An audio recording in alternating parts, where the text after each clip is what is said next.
جو میں کہانی آپ کے سامنے پیش کر رہا ہوں اس کا موضوع ہے سانسیں رک گئیں۔ ارشاد لاہور شہر کی زیر تعمیر کچی آبادی میں رہائش پذیر تھا۔ معمولی سا کمرہ بنا رکھا تھا، چھت پر بالے اور سرکی ڈال رکھی تھی۔ کمرہ مضبوط تو نہیں تھا لیکن سر چھپانے کی جگہ ضرور تھی۔ گھر کے سب افراد ایک ہی کمرے میں گزارا کرتے تھے۔ آبادی میں درمیانہ طبقہ کے لوگ رہائش پذیر تھے اور یہی وجہ تھی کہ لوگ دعا اور عبادت میں بڑی دلچسپی رکھتے تھے۔ ارشاد اور اس کا خاندان بھی انتہائی عبادت گزار اور خدمت میں پیش تھا۔ آمدنی اگرچہ کم تھی لیکن وہ خداوند کا صبر و شکر کر کے زندگی کے دن ہنسی خوشی گزار رہے تھے۔ وہ باقاعدگی سے گرجا گھر جاتے اور جماعتی عبادت میں شریک ہو کر خداوند کی برکت حاصل کرتے، لیکن خاندانی عبادت میں بھی کبھی غافل نہ رہتے۔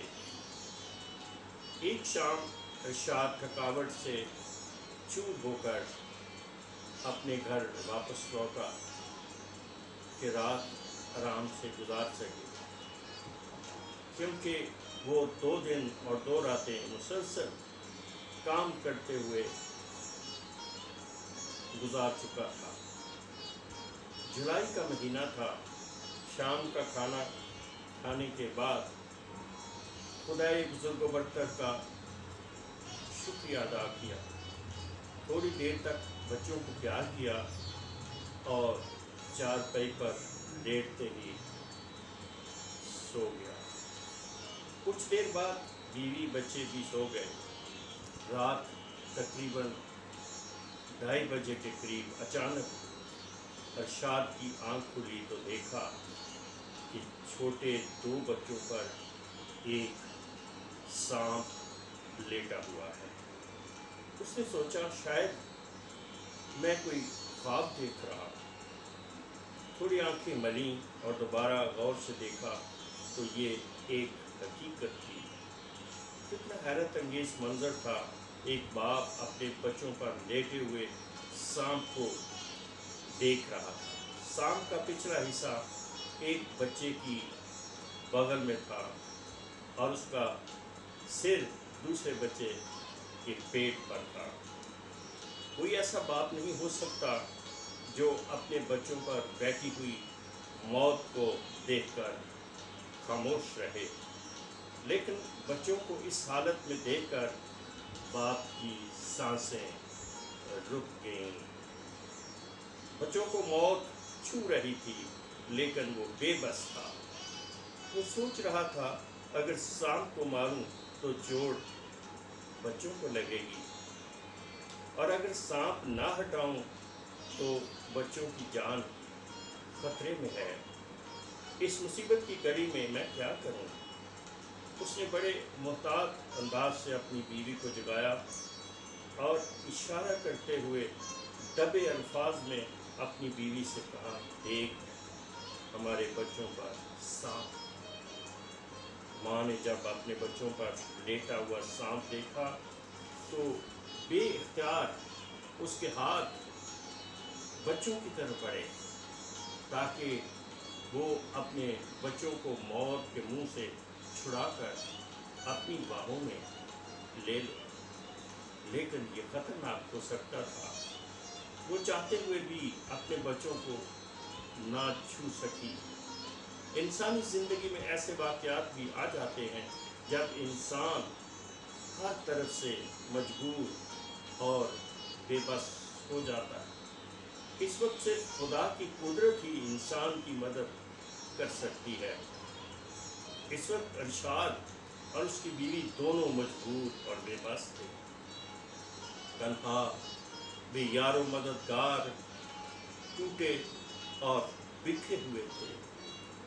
اس خاموشی اور بے بسی کی حالت میں ایمانی قوت نے انہیں متحرک کیا کہ وہ اپنے محافظ خدا کو پکاریں اور اس سے مدد مانگیں، کیونکہ کلام پاک میں مرقوم ہے کہ مانگو تو تمہیں دیا جائے گا، ڈھونڈو تو پاؤ گے، کھٹکھٹاؤ تو تمہارے واسطے کھولا جائے گا۔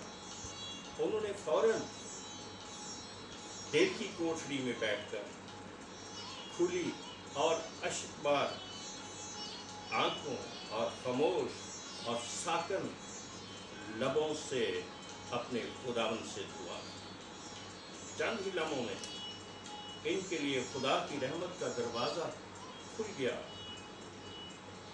ان کی دعا سنی گئی۔ اچانک کمرے سے باہر تھوڑی سی کھڑکھڑاہٹ ہوئی اور سانپ آہستہ آہستہ بچوں سے اتر کر کھسک گیا۔ سانپ غائب ہوا تو دونوں کی جان میں جان آئی۔ ارشاد نے اپنی بیوی سے کہا، کیسا بھیانک تھا یہ منظر، جو نہ چاہتے ہوئے بھی ہم اپنی آنکھوں سے دیکھتے رہے۔ کبھی کبھی خدا انسان کو کس قدر موت کے قریب لے جاتا ہے۔ آج ہم نے بھی موت کو قریب سے دیکھا ہے۔ موت ہماری آنکھوں کے سامنے ہمارے بچوں پر بیٹھی ہوئی تھی، لیکن ہم بھگا نہ سکے۔ خدا کس قدر مہربان ہے، وہ ہم جیسے گناہگاروں پر رحم کرتا ہے۔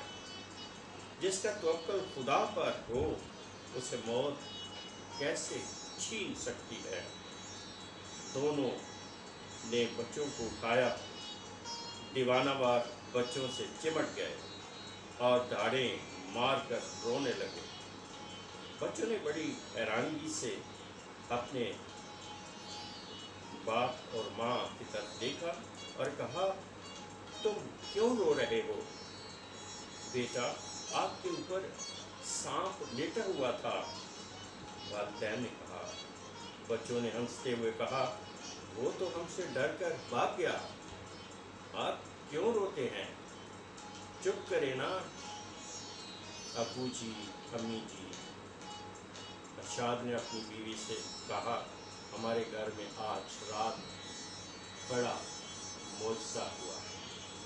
یہ کہہ کر وہ اپنے بچوں کے ہمراہ خداوند کی شکر گزاری میں جھک گئے اور صبح تک خداوند کی حمد و ستائش کرتے رہے۔ شکریہ۔